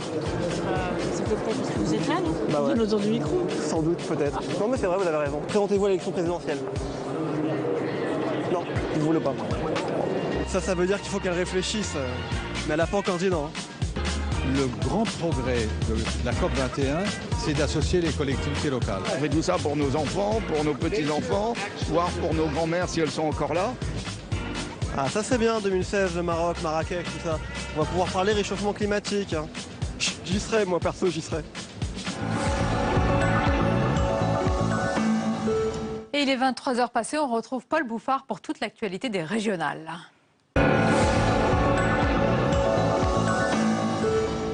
Ils se sont opposés en direct aux 20h de TF1 et France de Manuel Valls et Nicolas Sarkozy ont livré leur stratégie de l'entre-deux-tours, des stratégies antinomiques. Les détails avec Aurélien Romano. Face à face à distance pour Manuel Valls et Nicolas Sarkozy. Au ni retrait, ni fusion, annoncé dès hier soir par le président du parti Les Républicains, Manuel Valls veut prendre de la hauteur. Moi, j'assume mes responsabilités. C'est la grande différence avec Nicolas Sarkozy, entre nous et Nicolas Sarkozy. Entre moi et Nicolas Sarkozy. Par deux fois, le Premier ministre prononce le nom de son opposant désigné lors de sa première apparition télévisée depuis les résultats. Il enfonce même le clou en égrénant le nom de chaque candidat de droite dans les 3 régions où le Parti socialiste appelle au retrait. 10 minutes plus tard, Nicolas Sarkozy va-t-il le remercier de cette consigne de vote? Est-ce que vous lui adressez un remerciement? Non, c'est pas comme ça que ça se passe. C'est pas passe-moi la salade, je t'envoie la rhubarbe. Un signe. Non. Le Parti socialiste a pris sa décision, librement et démocratiquement. Je la respecte. Nous avons pris notre décision. Mais qu'est-ce que vous voulez que je dise? Vous voulez que je laisse à penser à ceux qui nous font confiance et qui sont exaspérés par la politique socialiste? Il y a un accord entre nous? Il n'y a pas d'accord entre nous. Il n'y a pas d'accord entre nous, il n'y aura pas de combine. Aucun accord, aucune combine. Nicolas Sarkozy, sans les nommer, répond à la fois à Manuel Valls et à Marine Le Pen. Et notez ce point de crispation dans la région Grand Est où Jean-Pierre Masseret refuse de se retirer. Le candidat socialiste n'a pas écouté les instructions de son parti. Il n'y aura donc pas de front républicain pour faire barrage au Front National. Pauline Dame. L'avertissement de Solferino n'aura pas suffi à le faire changer d'avis. Jean-Pierre Masseret persiste et signe. Le candidat socialiste dans le Grand Est a déposé cet après-midi sa liste à la préfecture de Strasbourg. Nous pensons que c'est en siégeant dans l'Assemblée territoriale que nous pourrons le mieux faire reculer le Front National, en occupant la place dans l'opposition. Parce que nous assumons en effet ce rôle, nous ne serons pas majoritaires.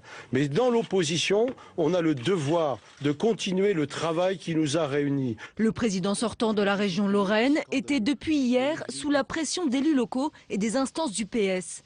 Un mot d'ordre, se retirer pour faire barrage au FN. Il y a une prise de position du Bureau national, il devra la respecter, point. Au premier tour, Jean-Pierre Masseret remporte 16% des voix, loin, très loin derrière le candidat républicain et le parti de Florian Philippot qui le devance de 20 points. Et ce soir, le premier secrétaire du Parti socialiste assure que des accords entre forces de gauche ont été trouvés dans toutes les régions françaises, à l'exception des 3 où le PS s'est retiré. Jean-Christophe Cambadélis souligne, je cite, que la gauche va faire front. Chez les Républicains, maintenant, presque tout le monde soutient la stratégie de Nicolas Sarkozy. Ni retrait, ni fusion. Réunion du bureau politique aujourd'hui. Il n'y a guère que Nathalie Kosciusko-Morizet ou Jean-Pierre Raffarin qui expriment une ligne différente. Les détails avec Quentin Calmet et Sophie Normand-Couturier. Retrait ou fusion des listes, la question ne se pose qu'en Midi-Pyrénées, Languedoc-Roussillon, où le candidat Les Républicains est en 3e place. Et à la quasi-unanimité, le parti répond non. Nous avons fait campagne pendant des semaines et des semaines pour dénoncer la mauvaise gestion des équipes socialistes à la tête des régions. Et pour dénoncer aussi la politique gouvernementale. Si nous ne voulons pas tomber sous le coup d'accusations de magouille partisane, on ne va pas changer d'avis du jour au lendemain. Seuls Nathalie Kosciusko-Morizet et Jean-Pierre Raffarin se sont prononcés contre cette ligne du Nini. Moi je pense qu'il faut être très clair que la situation est extrêmement grave, que le pays est à la dérive et qu'aujourd'hui ce qu'il faut c'est mettre de l'autorité dans notre démocratie et pas courir derrière les électeurs de telle ou telle famille politique. Ce qu'il faut aujourd'hui c'est nous mobiliser pour sauver la République de cette dérive. Une voix discordante, même si comme lui, ils sont plusieurs ténors à vouloir ouvrir le débat sur la stratégie du parti dès la fin du second tour. Et je souhaite pour après-demain que nous soyons très conscients de ce double énoncé des Français, l'échec de la gauche, mais aussi l'échec et l'impuissance de la droite, telle qu'elle s'est présentée jusqu'à présent et telle qu'elle persiste en elle-même depuis 2012.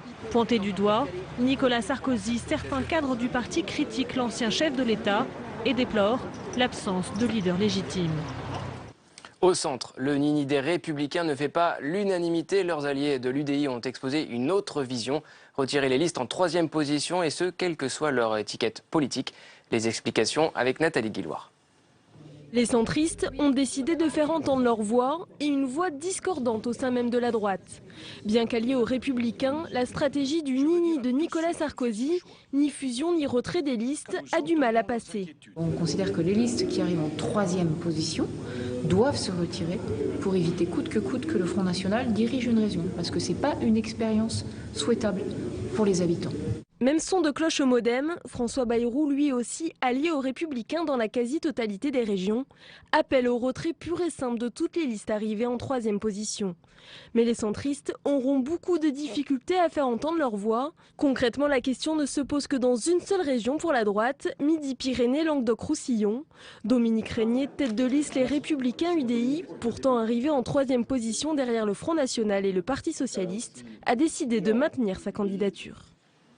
Intéressons-nous au scrutin en Ile-de-France. Un accord de fusion a été trouvé entre les listes Europe Écologie Les Verts Front de Gauche et celle de Claude Barthelone. Le second tour s'annonce serré avec Valérie Pécresse. Nicolas Dupont-Aignan, qui a obtenu 6,57% des voix, n'a pas donné de consigne de vote. Audrey Vuettaz. La gauche s'affiche unie autour de Claude Barthelone. Le candidat PS a trouvé un accord avec Emmanuel Cos d'Europe Écologie Les Verts et Pierre Laurent du Front de Gauche. Leurs listes fusionneront pour le second tour. Une nouvelle situation qui pourrait bien profiter à Claude Barthelone. Pourtant, à l'issue du premier tour, le candidat ne se place que 2e avec 25,19% des suffrages, à 5 points de la liste Union pour la droite de Valérie Pécresse. Le FN est 3e avec 18,41% des voix. Avec cette alliance de la gauche et les reports potentiels de voix, Claude Barthelone pourrait approcher les 40% de vote. À droite de l'échiquier, Valérie Pécresse, elle, peine à rassembler. À la mi-journée, Nicolas Dupont-Aignan, le président de Debout la France, l'a répété, ses électeurs ne sont pas à vendre. Chaque Français est propriétaire de sa voix. Debout la France ne donnera aucune consigne de vote pour ce second tour. La candidate Les Républicains devra se passer de ses 6,5% de voix potentielles. Et tout de suite, on passe à la revue de presse.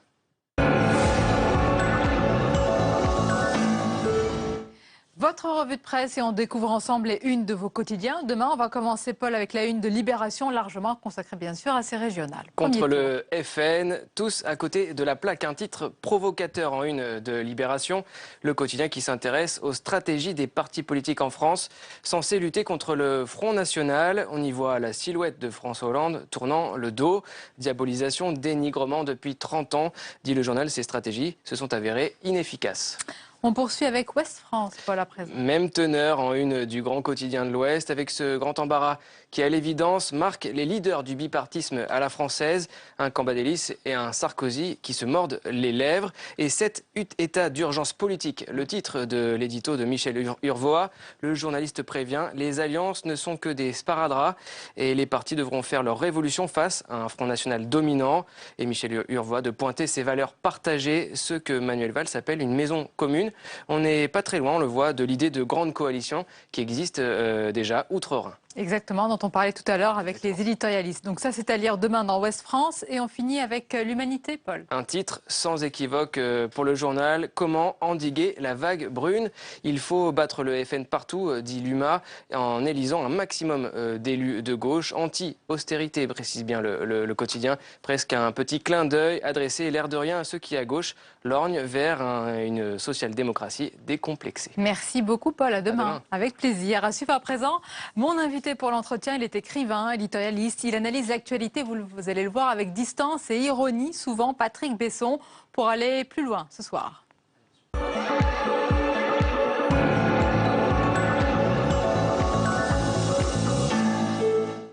Mon invité ce soir est écrivain, auteur de très nombreux livres, romans, très souvent récompensés. Il est aussi l'auteur d'un billet hebdomadaire au Point. Patrick Besson, bonsoir. Bonsoir. Et bienvenue à vous. Vous avez aussi l'habitude parfois, avec beaucoup de distance et non sans ironie, d'évoquer la situation politique et celle de nos responsables politiques. Alors au lendemain de ce premier tour d'élection, c'est une nouvelle donne régionale, politique, sociétale qui va bien sûr se figer, se déterminer dimanche prochain. Mais souvent on dit d'une élection qu'elle est un petit peu notre reflet dans un miroir. Qu'est-ce que vous voyez dans ce miroir au lendemain de ce premier tour? Ce qu'on y voyait avant, en fait, on a pu constater, je l'ai d'ailleurs écrit dans Le Point, que tous les livres, ou bien de journalistes, ou bien d'essayistes, ou bien d'écrivains, comme Zemmour, Houellebecq, voire Rebattet, qui a disparu, étaient des livres qui, dans une certaine mesure, vantaient la droite, voire l'extrême droite, et surtout vouaient la gauche aux gémonies. Donc il s'est installé, en dehors des sondages, en dehors des victoires successives du FN, il s'est installé un climat intellectuel de droite, voire d'extrême droite. Et je l'ai écrit, les intellectuels de gauche, d'un coup, ils n'arrivaient plus à toucher un public, même en passant à la télévision, ils touchaient plus personne. Se faire entendre, oui. Mais je voyais tout à l'heure Libération, la une de Libération, on disait qu'ils ont tous échoué, mais Libération aussi a échoué. Je veux dire, depuis 35 ans, Libération combat le FN, et pas que Libération, toute la presse, tous les médias, toutes les radios. C'est incroyable, même, je veux dire, c'est inouï ce score qui arrive après des années, des décennies de gémonie contre ce parti. Enfin, y a pas, dans nos milieux, c'est tabou. Et le choc aujourd'hui, chez les intellectuels, chez les artistes, chez les journalistes, chez les éditeurs, chez les écrivains, le choc, c'est que cette chose taboue pour nous, dont personne ne pouvait s'approcher, dont personne ne parlait autrement qu'en les couvrant d'injures, si vous voulez, cette chose, elle est majoritaire. Enfin, elle n'est pas majoritaire, c'est le premier parti de France. Donc il y a un gouffre entre nous et les gens qui votent, et la population et le peuple. Et là, je crois que c'est là la chose à laquelle nous, on doit penser. C'est-à-dire, qu'est-ce qui a fait que, d'un coup, on est si loin des gens? Et on est si loin de leurs problèmes. Pourquoi? Peut-être parce qu'on en est loin socialement, parce qu'on en est loin dans les transports, dans le logement, dans les salaires. Peut-être parce qu'on est complètement à part. On a formé une espèce de caste. Une caste bourgeoise, intellectuelle, repliée sur elle-même, qui a combattu le FN en l'insultant, mais ces insultes ne sont pas arrivées jusqu'au peuple parce que le peuple a été loin de nous, séparé de nous, et nous méprisant, nous détestant. Et elle est là la panique aujourd'hui chez les intellectuels, chez les artistes. Donc ça suffit de ces leçons de morale, de ces prises de position, de ces campagnes médiatiques, comme on l'a vu là, il y a quelques jours, il y a eu des journaux qui ont pris position, La Voix du Nord, bon, c'était local, Le Monde, avec un éditorial avant-hier dénonçant l'imposture du Front National. Ça, il faut oublier, passer à autre chose. Mais moi, je ne sais pas comment faire. Enfin, je veux dire, si je le savais, je le ferais. Mais je peux juste constater que ces attaques incessantes depuis 35 ans, depuis 1980, ces injures, ces mises à l'écart, n'ont rien donné, quoi. Alors, il faut vraiment qu'il y ait là-dedans un truc tellement fort qui fait qu'il renverse tout ce qu'on a pu faire contre comme une espèce de tsunami. Un truc, comme vous dites, ou une personne. Est-ce que vous voyez cette personne tout à l'heure avec Éric Fotorino et les autres éditorialistes? On parlait d'une possible recomposition du paysage politique et il disait qu'il fallait qu'il y ait une personnalité politique capable de rassembler. Est-ce qu'elle existe aujourd'hui en France? Ouais, je sais pas en fait si elle existe. Non, je vois pas. C'est qu'elle n'existe pas si vous la voyez pas. Je sais pas. Sarkozy, mais moi ça m'étonne parce que entre Sarkozy et Marine Le Pen, je vois pas une énorme différence. Bon, il y en a une, c'est Travail, Famille, Patrie, c'est Marine Le Pen, et l'autre c'est Travail, Famille, Europe. Mais en réalité, ils sont pas très très différents. Dans les années 80, Georges Marchais, le défunt secrétaire général du Parti communiste français, avait dénoncé un glissement à droite de la société. Et tout le monde s'était moqué de lui en disant « Oui, tu dis ça parce que ton parti est à la dérive ». Et d'ailleurs, en passant, je souligne le score déplorable du Parti communiste, quand même 2,5%, ça aussi c'est terrible. Ça vous touche? Oui, beaucoup. Je sais je sais, parce que d'un coup, il y a seulement 2,5% de gens qui pensent comme moi dans ce pays. Vous vous considérez toujours comme communiste? Oui, évidemment. Je vois pas ce qu'on peut être d'autre, hein, surtout en ce moment. Donc, c'est très étrange de voir des socialistes voter pour les Républicains et de voir les Républicains ne pas voter pour le Front National et inversement, parce qu'en réalité, ils sont quand même très très proches. À quelques écarts de langage près, ils sont quand même voisins, cousins. Donc c'est tout à fait étrange. Alors que les socialistes sont vraiment viscéralement opposés à Sarkozy, ils se sont fait une guerre abominable, et là... Non seulement, mais enfin, ils retirent leur liste, quoi. C'est-à-dire qu'il n'y aura, en région PACA, il n'y aura aucun élu socialiste, aucun élu de gauche en région PACA qui était tenu par la gauche. Et depuis dans le Nord, pareil, il n'y aura pas un élu de gauche. Alors c'est quand même un engagement énorme, quoi. Un engagement, et je reviens à la première question sur le reflet dans le miroir de notre pays. Jean-Pierre Raffarin a dit ce matin que c'était un pays à la dérive. Quand on voit tout à l'heure les unes des journaux, des médias étrangers où on parle de la Révolution française, etc., est-ce que c'est le cas? Vous avez l'impression que c'est votre pays qui est à la dérive? Ah non, on est un pays où les trains arrivent, les gens payent leurs impôts, on ouvre les boutiques, les autoroutes marchent. Enfin non, d'ailleurs elles ne marchent pas, mais elles roulent. Enfin bref, je suis assez contre, et ça je le dénonce assez je le dénonce pas, je suis pas un dénonciateur, mais je m'en moque assez dans ma chronique du Point. C'est une espèce toujours d'hystérie journalistique à chaque fois, quoi. À chaque événement, tout d'un coup, c'est comme si c'était la fin du monde. Vous reprochez beaucoup de choses aux journalistes, hein, j'ai cru comprendre. Ils ont une part de responsabilité, c'est peut-être le moment d'en parler. C'est une autocritique aussi, parce que je suis journaliste, donc effectivement, il y a beaucoup de choses à se reprocher à nous-mêmes. Qu'est-ce que vous avez pensé, là, beaucoup plus largement, du virage, du tournant sécuritaire pris depuis les attentats par le président de la République François Hollande, qui, dans les sondages de popularité, et on voit qu'il y a une grosse différence avec les scrutins, s'est envolé en faisant montre d'autorité. C'est de cela dont nous avons besoin.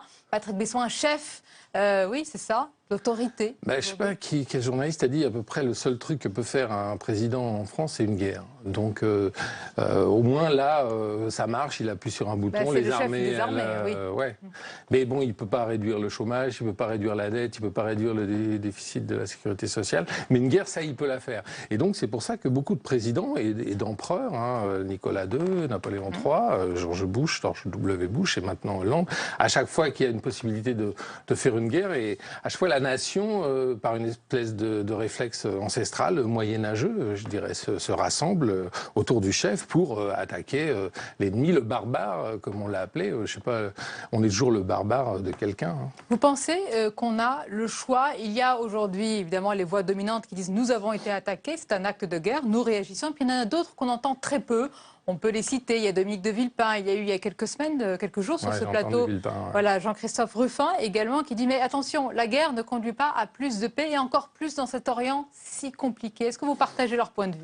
Et moi, ça m'a, après les attentats abominables du 13 novembre, les journaux ont titré la guerre, mais la guerre on l'a fait depuis des mois. Ça fait des mois qu'on envoie des missiles sur des gens.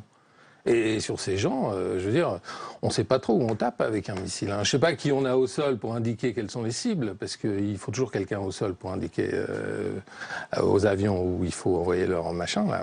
Mais ça tombe aussi sur des femmes, des enfants qui se trouvent, eux, sous le contrôle de Daesh, alors qu'ils n'ont pas forcément voulu, et ils n'aiment pas forcément ça, et ils prennent quand même les bombes sur la tête. Donc la guerre, elle n'a pas du tout commencé le 13 novembre, elle existe depuis longtemps. Mais en effet, en France, on a pris l'habitude de considérer que faire une guerre maintenant, c'est bombarder des gens très très loin et qu'il nous arrive rien à nous.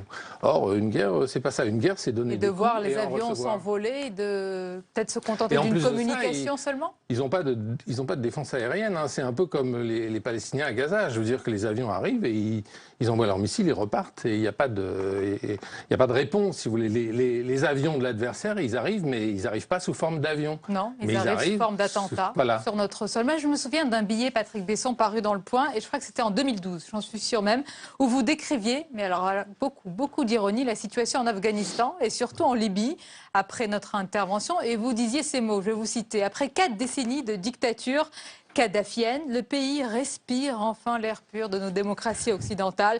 Désormais, le pays baigne dans un climat de paix, de bonne entente, les femmes sont en moyenne, etc., etc., etc. Ça, c'est pour montrer que oui, quand on nos fait interventions donnent... Quand on fait une guerre, c'est quand on commence à taper sur quelqu'un. On ne sait pas très bien comment ça va tourner. D'abord, la personne peut mourir, donc vous pouvez aller en prison. Elle peut aussi répondre.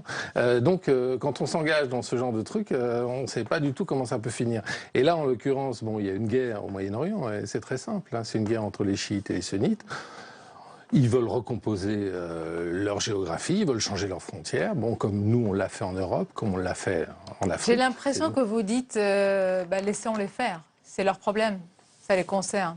Oui, mais je veux dire, à partir du moment où on s'en mêle, on dirait que ça n'améliore pas forcément les choses. Donc peut-être qu'il ne faudrait pas trop s'en mêler, ou moins s'en mêler, ou s'en mêler d'une autre manière. Il y a un mot qui a complètement disparu ces dernières années, c'est le pacifisme. Hein. Ça a disparu, c'est comme la liberté d'ailleurs. Mais dans un monde tel qu'il est aujourd'hui, vous pensez qu'il a encore... Mais le monde a toujours été ce qu'il est. Les guerres n'ont pas commencé avec M. Bush, avec M. Kadhafi ou avec M. Assad. Les guerres, elles ont toujours eu lieu dans le monde entier. Mais il y a toujours eu des pacifistes et là, tout d'un coup, il n'y en a plus. Ou on ne veut plus les entendre quand il y en a. Oui, peut-être. Mais aujourd'hui, qui a la vision? Là, c'est une question beaucoup plus générale, à l'extérieur aussi. Pour ce Moyen-Orient, vous dites sunnitude, vous dites c'est simple. En fait, c'est très compliqué, évidemment, avec différents pays. Non, les Américains sont arrivés en Irak, ils ont mis une minorité chiite au pouvoir contre la majorité sunnite. La majorité sunnite s'est révoltée, elle a fait ce qu'elle a fait, c'est-à-dire des attentats, et puis après elle s'est constituée dans une force qui est maintenant Daesh, et on a la même chose en Syrie, on a une minorité alaouite qui gouvernait une majorité sunnite, la majorité sunnite s'est révoltée, et ainsi de suite. Enfin, je veux dire, ces guerres-là, elles ont existé, il faut bien avoir... Est-ce qu'on retient les leçons de l'histoire? On peut remonter à l'Afghanistan, l'Irak, la Libye, peut-être maintenant la Syrie avec ce que ça va donner. Moi j'hésite toujours en même temps à juger les gouvernants parce que ça doit quand même pas être trop facile de décider à qui on doit taper et qui on doit pas taper. Mais en réalité ce qui se passe aujourd'hui au Moyen-Orient c'est passé en Europe pendant des siècles. C'est-à-dire l'Europe c'est une succession de guerres pour des positions, de guerres de religion entre les catholiques et les protestants. Et donc c'est ce qui arrive aujourd'hui au Moyen-Orient. Mais le problème c'est qu'en effet ça arrive quand la technologie est beaucoup plus puissante et les armes sont beaucoup plus meurtrières. Donc nous, ça nous choque énormément. Et en plus, ça a des conséquences, bon, qui sont les migrants notamment. Donc ça nous touche beaucoup plus. Mais je vois pas une époque où la guerre a disparu de la circulation dans la vie des gens de cette planète. Depuis le début de cet entretien, on a parlé de défis, on a parlé de menaces, on a parlé de montée du Front National, on vient de parler de guerre, mais où est la lueur d'espoir dans tout cela? Mais elle est quotidienne, la lueur d'espoir. Elle est dans la vie quotidienne, elle est dans la résistance de chacun, elle est dans le bonheur, elle est dans l'art, la musique. Résistance, ce mot, il a été beaucoup employé, un peu galvaudé, non? Bah ouais, moi je sais pas. Est-ce qu'on résiste quand on montre un drapeau? Qu'est-ce que vous avez pensé d'ailleurs de cet engouement soudain? Quand j'ai vu tous ces drapeaux, parce que quand j'ai vu les gens chanter la Marseillaise et tout ça, puis les gens sortir leur drapeau bleu, blanc, rouge, je me suis dit, bah oui, bah tout ça c'est quoi? Qu'est-ce qu'il y a dans le Front National? Quel est le mot qu'il y a dans le Front National? Et c'est le mot nation, quoi. Et donc tout d'un coup, il y a eu une explosion de nationalisme du fait de ces attentats abominables et meurtriers. Nationalisme. Et oui, de nationalisme avec les drapeaux, avec les gens qui sont mis à chanter la Marseillaise, si c'est pas du nationalisme. Avec les dérives du nationalisme. Je sais pas si vous connaissez les paroles de la Marseillaise. Non, mais je connais celles de Mitterrand. Le nationalisme, c'est la guerre. Oui, et le socialisme, c'est la paix, disait Jaurès. Pour conclure, quel sera le titre de votre prochain billet au point? Ça s'appelle, ouais, j'arrive pas à trop le dire. Ouais, c'est un truc sur le Portugal. Je reviens du Portugal et voilà, c'est tout. Pas un mot sur. Si, il y a un petit mot sur. Ouais, enfin, il y a le petit mot sur l'actualité, c'est que les Français ont découvert après le 13 novembre que faire la guerre, ça consiste pas uniquement à bombarder les gens à l'autre bout du monde. Et c'est important de le rappeler. Merci Patrick Besson, c'était un plaisir de vous recevoir. On arrive presque à la fin de ce journal et comme d'habitude, vous le savez, c'est le zapping de Public Sénat est à suivre.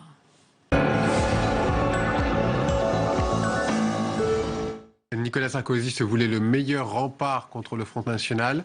Est-ce que ce matin, vous diriez que c'est un échec? Oui, c'est un échec. C'est clairement par les Français. Deux messages.